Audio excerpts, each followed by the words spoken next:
Hi students, estimation of numbers அப்படின்னா என்னன்னு பார்க்கலாம்.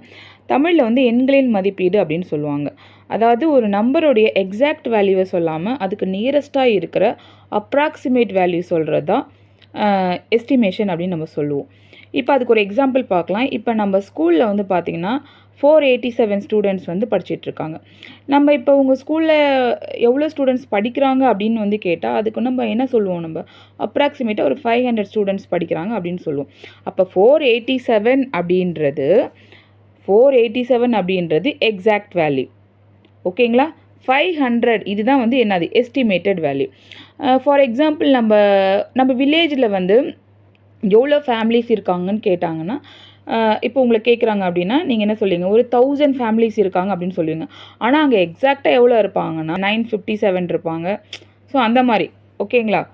ஸோ அதுக்கு நியரஸ்ட்டாக இருக்கிற ஒரு வேல்யூவை சொல்கிறத நம்ம வந்து என்னது எஸ்டிமேஷன் அப்படின்னு சொல்லுவோம். இந்த எஸ்டிமேஷன் வந்து எதுக்கு வந்து யூஸ் ஆகுதுன்னா, குயிக்காக ஒரு ஆன்சர் கண்டுபிடிக்கிறதுக்கு, அடுத்து கால்குலேஷன் ஈஸியாக பண்ணுறதுக்கு, இன்னொன்று ஃப்ரெண்ட்லி நம்பர் யூஸ் பண்ணுறதுக்கு. ஒரு நம்பர் வந்து எப்படி நம்ம எஸ்டிமேட் பண்ணலாம் அப்படின்னா வந்து நியரஸ்ட்டு 10க்கு பண்ணலாம், அடுத்து நியரஸ்ட்டு 1000 பண்ணலாம், நியரஸ்ட் 100 பண்ணலாம். ஸோ இந்த மாதிரி பண்ணலாம். அதை வந்து ரவுண்டிங் ஆஃப் அப்படின்னு சொல்லுவாங்க. ரவுண்டிங் ஆஃப் அப்படின்னா என்னங்கிறத நான் நெக்ஸ்ட்டு ஷார்ட் வீடியோவில் உங்களுக்கு எக்ஸ்பிளைன் பண்ணுறேன். இந்த வீடியோ பிடிச்சிருந்தா லைக் பண்ணுங்கள், ஷேர் பண்ணுங்கள். கற்பகம் லேர்னிங் அகாடமியை சப்ஸ்கிரைப் பண்ணுங்கள். தேங்க்யூ.